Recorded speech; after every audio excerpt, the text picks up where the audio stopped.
Hello, welcome back to the Villa View for a match review of Aston Villa's 1-1 draw at Elland Road against Leeds on Friday night. Right then, Dan, we just watched Villa scrape a point at Elland Road. Still Friday night, literally just finished watching the game. I don't know quite how I feel about it, really. I mean, we've played pretty poor for about 45-50 minutes, and I probably would have took a point away at Leeds, but I think the first half of the game just leaves a little bit of a sour taste in my mouth, really. I think it sounded great, but I think the commentator said it as well. It was like a game of two halves. I thought the first half was obviously all Leeds. Leeds have had a good chance at the start of the second half when the ball splashed across the goal.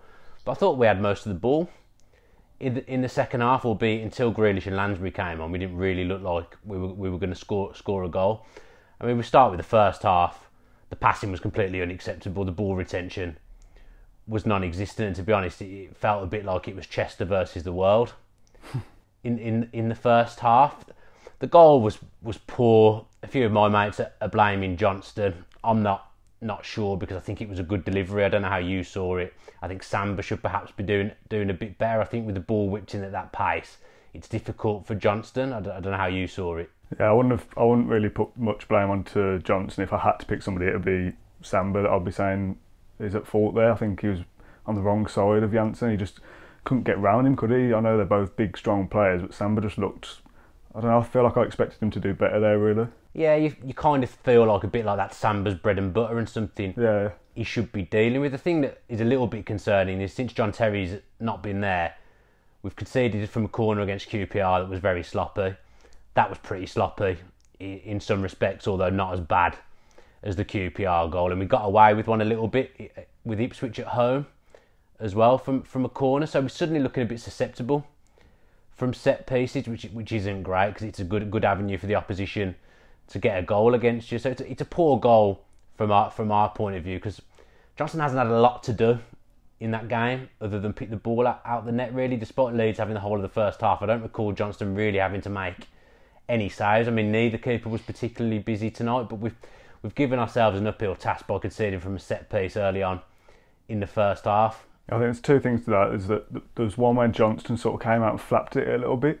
Do you remember that? There seemed to be a breakdown in communication. That was a little bit worrying. I think Johnston had a couple of shaky moments over the last few games, but I suppose he's had so many good games that I can sort of allow him a little bit of, a bit of a shaky patch here and there. Yeah. But there was also the free kick that Leeds scored off that was obviously disallowed for offside, which was correct anyway. But again, it's another set piece that technically scored off, which again, it doesn't bode well for us. No, and especially with next week's game against Millwall, I imagine they'll be making a big note of our problems from set pieces, and that'll probably be something they'll look to exploit next week, because teams like that down the bottom, they try and get every advantage they can, and if they see that as an avenue that they can hurt Villa, they're going to use it next week. Overall, though, I never really felt massively under threat from Leeds. I don't think, like you said, neither keeper really had to do anything, and I never really felt that we were under pressure too much. They seemed to have a lot of the ball. I think at one point it popped up and they'd had something like 70 or 80% possession or something silly like that, but they hadn't really done anything with it. I don't mind playing against teams, especially when you're away. You expect the home team to have the ball. It's just I never really felt that we were ever in it until we made those changes, and that's a long way to go into a game without really affecting it.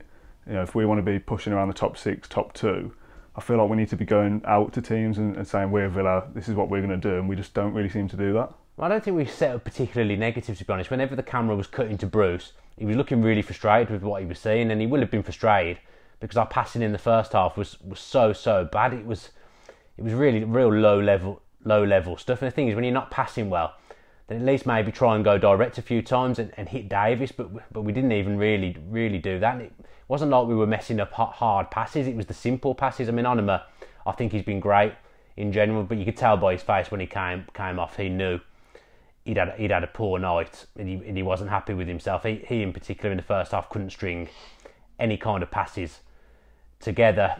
If you've got a criticism of Villa, really, it is our ball retention and use of the ball. It isn't always what it should be for a team in the upper echelons of the Championship. You'd expect it to be better, but ultimately I suppose we've got away with it because we used the ball better in the second half, purely I think because I know it was Lansbury who came on and scored the goal, and we'll come on and talk about him. but Grealish just looks after the ball. I sound like Tim Sherwood, but he does look after the ball, Grealish, and we look far, far better with him on the pitch, because not only does he pass the ball well, he keeps hold of it and he's got those quick feet, and the defenders struggle to get it off him.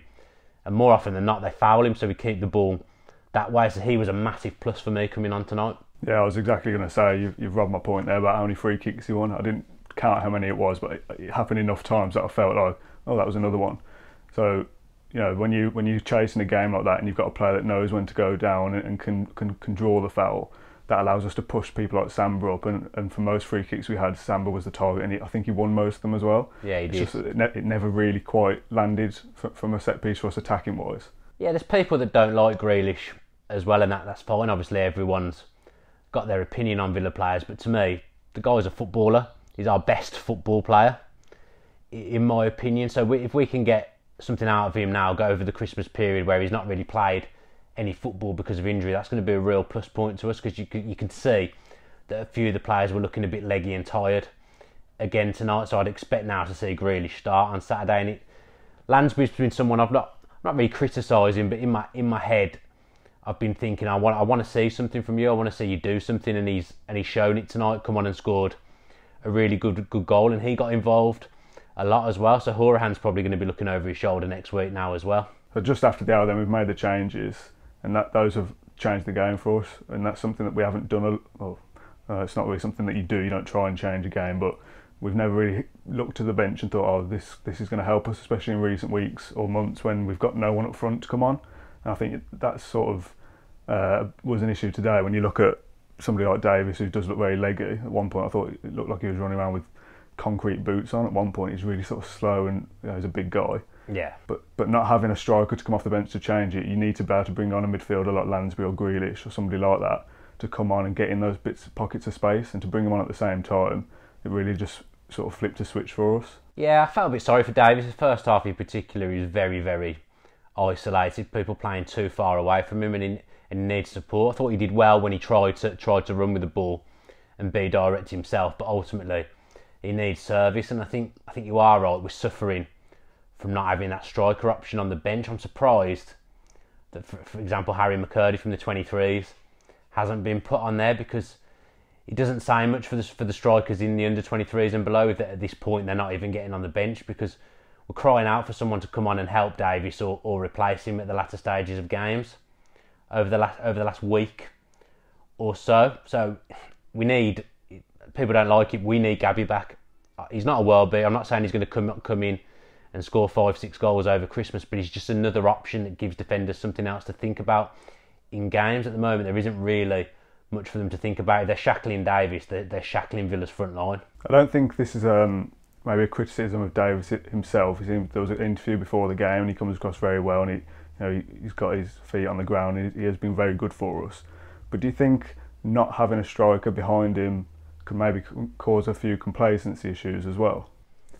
I don't think so. I think what he's been through in his career, he obviously had that fear that he wasn't going to make it when he was let go by Stevenage. I don't think he's the type to rest on his laurels, but naturally you do need a little bit of competition, and he's probably frustrated because he probably knows himself he needs a break at certain points, and he's not going to get it.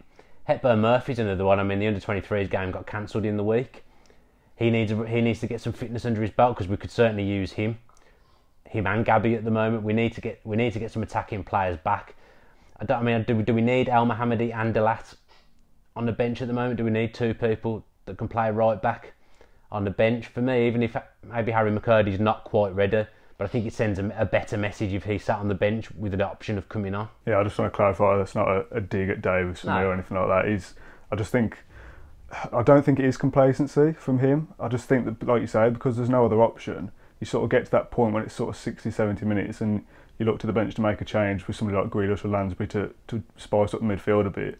But Davis is up there working his socks off, and there's no one you can change for him. I think it's like you're changing like 3 positions to freshen up one position for a striker, if that makes sense. We've done some weird things, basically, is what I'm trying to say, and we could do with having that backup striker there to just bring on a natural fit, Davis off, whoever comes on, rather than switch around 2 or 3 positions. As soon as Gabby's back, he comes back into the 18. I think he put on his social media earlier that he's going to be back in full training on Monday, but he's not going to be going to be match fit, so he could come on and really probably not do the business because he's not fully fit. But I just think we need something attack wise on the bench. I mean, I thought Doma was pretty much snuffed out tonight, and obviously he's our main goal threat. Obviously the Leeds have got a pretty good defence, a pretty rough and ready defence as well. There were some tasty tackles that were put in tonight. Something that I noticed in the game, and it wasn't really picked up on the commentary at all. I might be imagining this, but that Pontus Jansson, for our goal, he made a pretty bad tackle on Taylor that I think he should have been booked for. He should have been, after the goal had been given, when the game's gone dead, the referee should be pulling that back and him getting booked.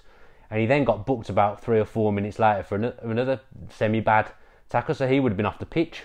And then he was riding his luck later in the game. So for me, Leeds should have been down to 10 men in that game. To be fair, I hadn't actually noticed he'd not been booked, because it seemed to take such a long time for Taylor and Janssen to get back. There was a big break after the goal. Yeah. I actually didn't even notice it wasn't booked. I'm quite surprised at that, because it was obviously a booking. Unless the refs just thought it's a bit of a 50-50 because Taylor's gone down as well. Yeah, it looked like a foul to me. I mean, I could be wrong, but I'm sure he got booked 3 or 4 minutes straight after the goal, so he would have been off. So he should have been sent off for me. Talking of centre backs, we saw John Terry in the stands, and obviously in the week he was doing a little bit of training with the boot off on the pitch with the boys at Bodymore. How much of a boost would it be to get him back in the next sort of maybe 3 weeks, maybe in the Boxing Day fixtures or something like that? I expect him to be back for Sheffield United. He's ahead of schedule. I think the fact that he got injured just before the international break has probably helped, because that was 2 weeks or so without a game. In some ways, I think we miss him a lot. But I actually think Samba has done well defensively. I know he's probably at fault for the goal, but in general, I think Samba's been good, and he was very good after the goal. Again tonight, I thought Chester had a really, really good game tonight. Obviously, we want to get Terry back as soon as possible. I mean, I think Samba was playing with a groin injury as well tonight, and Elphick was on the bench, and he hasn't played a lot of football at all. So it is pretty important that we do get Terry back in that respect. Yeah, I don't think Samba's done anything wrong really in terms of his actual playing. I just think it's those where we've looked shaky from set pieces and things like that, where Terry's what's the word, like vocalisation, is that a word? I don't think vocalisation's a word. Maybe vocalising. I'm not sure, but this is more Tom Julian's realm. He talks a lot, doesn't he? So maybe he'll organise us a little bit better. Yeah, Johnston's been very good all season, as you said. We can't really fault him, but it is quite. I don't know whether it's just ironic, but since Terry's not been there, he has looked a bit more flappy. It is a little bit worrying, isn't it, when your keeper sort of. It is a breakdown in communication. I think one of the defenders come across and Johnson came out and he sort of hit it with his arm and then sort of put his hands up as if like, I was going to leave that. And it's just a little bit of those little breakdowns when you just think, I feel a little bit nervous now. I mean, I still think he's streets ahead of where he was. Yeah. Was last season. I can forgive that one. I think that was just there was a lot of bodies. The ball came in. It was that kind of thing. As someone who, I mean, obviously I've never played at any good level in goal, but as someone who has gone in goal, I know that can be tough. Those things you've got to be decisive. Maybe he wasn't as decisive as he could be, but I don't put that goal down to him tonight at all, like some others I've seen have. I don't see how he could have really dealt with that. Is there any standout positives from tonight for you? Lansbury and Grealish really are the positives for me. I mean, as I said, I've wanted Lansbury to do something. I know there's a good footballer there. I don't think maybe we've seen it at Villa. I mean, let's face it, the second half of the season, our football was hardly stellar. It's difficult for someone like him to shine, but he came on tonight and he looked like he had a point to prove, and he's got his first goal, which will obviously do his confidence good. So maybe he can get in the team and find a bit of form in front of goal now, because as we said, we need as many people chipping in as possible, with Codger missing probably for the rest of the season. But I just think Grealish is the biggest positive for me. That game changed as soon as he started getting involved in the number 10 role as well. It's nice to see him. So often we see him for Villa, he's playing on the left, but to see him in that number 10 role, I really think he can dictate games. I really think he can do that at this level in that number 10 role. So hopefully again that's something we'll see over the Christmas period, because if he's on song, I know I say this about a few Villa players, he is too good for the league. He's shown what he can do against really, really good Premier League teams under Tim Sherwood. At this level, he should be ripping it apart, and maybe that's one criticism of him, is that he hasn't done that since Villa have been in the Championship. He's had brief flurries, but for me, he's never had that proper run of games in his proper position. If we see him playing number 10 now for a few weeks. I really, really think he'll take games by the scruff of the neck. Yeah, I'm really interested to see how we line up over the next few games, because obviously you expect there to be rotation when you're playing over the Christmas period when the games keep coming. But you'd sort of say, you look at Onoma, and do you even, like over recent weeks, you think, well, you're not going to drop him for Grealish because Grealish hasn't done anything really, Onoma has. But now when you need to get those players resting, sometimes players pop up into the team that weren't playing, and then you think, oh, well, they're in the team now, but we can't drop Grealish for Onoma. So yeah. I'm looking forward to seeing how we line up over the next few weeks now. To me, that's how you keep people fresh and interested, and that's how you get people involved. Onoma's not had a good game tonight. I've really, really enjoyed watching Onoma this last month or so. I think he's been very good and vital to the team, but he didn't play well tonight. So Grealish has come on and played well and changed the game. So if I was the manager, he keeps the shirt now, and then if vice versa, if Onoma comes on for Grealish hasn't had a good game, you swap them round. In my eyes, there's certain positions I think you need to have the consistency, like the two centre backs playing together. They need to have a rapport and play together week after week. If you've got two up front, I think you need to do the same with that. I think in that number 10 role, as long as Grealish is playing well now, he keeps the shirt for me, and when he drops off, you put Onoma back in. I think that's how you keep people hungry and interested. I put a tweet out before we came on asking people to share their thoughts on the game, so I'm just going to read a couple of those out for you now, Dan. Okay. So 2 fan cam regulars first. We've got Alex Warren. He says, happy with the draw. Would have taken that from the start. Leeds is a hard place to go. We had a poor first half, but came out much better in the second and played a much better game. Gets us set up really well for the month ahead. And Max Roberts, it was criminal that Lansbury were dropped in the first place. Showed his class tonight. It'd be poor to drop him against Millwall. What do you think about that? I think Alex has raised a good point. I agree with everything Alex said. I think it's a good point. It's a hard fought point in the end, and we had a bad first half, and Bruce has obviously got into them at half time because they have come out better prepared and played better. Not sure what Max is going on about, because Lansbury hasn't been dropped, he's been injured. I don't think he particularly got dropped. I think he just got maybe rotated a little bit and then got injured, and you're not going to throw him in when in general we've been performing well with Horahan and Whelan in central midfield. It's like I said about the keeping people fresh and keeping people interested. Lansbury's probably got the shirt now for the weekend against Millwall, and that could probably be a feisty game, the kind of game that suits him more than Horahan. So he's done well, and I expect him to keep the shirt, and now he's got to keep that form and keep that shirt long term. Just going off Alex's point, I think I started this video feeling a little bit disappointed, and that was more so in the way we played in the first sort of 50-60 minutes. But when you think about it, I probably would have taken a point before the game as well. So to go one behind, make a couple of subs, get back into it and equalise, it's a good point, isn't it? Oh, I definitely would have taken a point, and it's worth mentioning for the first time in ages, I've got the fan score bang on with 1-1. Obviously, I'd rather we'd won, but it's another nice little added bonus for me. Well, I actually got three minutes off from the goal time, so I'll take that as well. Moving up the table, moving on up. I might be in the top 300 now. No chance. Lee Sweet says, poor first half, 100% better in the second. Showed that resilience and desire to get a result, but we must start from the first whistle all of the time. Jack did well when he came on. Great finish from Lansbury. Would have settled for a point before the kick-off, and the run carries on.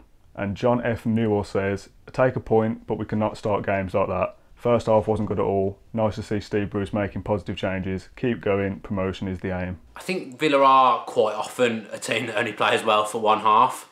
It seems as though it's been better recently and results have been good, so it probably hasn't been noticed as much. But you can't have a first half like that too often, because you will come a cropper and you'll end up losing games. We should have started better today, and we didn't start on the front foot. We started on the flat foot, and it could have cost us.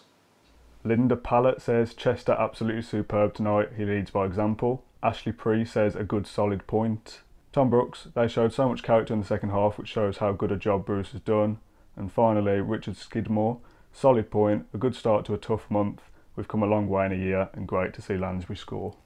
Yeah, that last one, I agree, because obviously we were well beat at Leeds last season, didn't really compete with them at all, and today we haven't competed in the first half, but the important thing is when you're not playing well, you stay in the game, and we did that. We kept it at 1, and we've given ourselves a bit of breathing space in the second half to have a go and get back in the game. So yeah, I think we wouldn't have got that point last year. So I think we have come on leaps and bounds generally in the last 12 months. So that is pleasing. And Bruce does deserve credit. There's people that don't like Bruce. Again, that's fine. Everyone's got their opinion, but people will say, "Oh, we're Aston Villa. We should be in the automatics," but we've been terrible for years. So for us to be fourth and challenging and go into somewhere like Leeds, which is a tough place to go, it is an intimidating atmosphere, and come from behind and get a point, that is encouraging to me. So that's it for the Villa View match review. I actually really enjoyed dissecting that game with Dan. So comment below with your thoughts on the game and what you thought. I mean, Dan talking a load of rubbish, or do you agree with most of the points that we tried to make in this video? If you're not already a subscriber to the channel, then make sure you're doing that with your post notifications on. We say it all the time, but it really does help the channel grow, and we really appreciate all the support we've been getting at the moment. Some of it's quite out of date now, but if you fancy going back and listening to this week's podcast, then you can do so. I believe that'll be playing out on the screen now. We'll make sure Dan Rolinson puts the link in the description. Shout out to Ginger Luke, who's not been feeling the best, so hopefully Villa coming from behind to grab a point made you feel a little bit better, mate. Stick with the channel, stick with the Villa of the Villa. If you enjoyed that video, why not watch another? Click the video choices on screen now to go and watch them in full. Be sure to subscribe to the channel by clicking our logo there on the left. Easy peasy.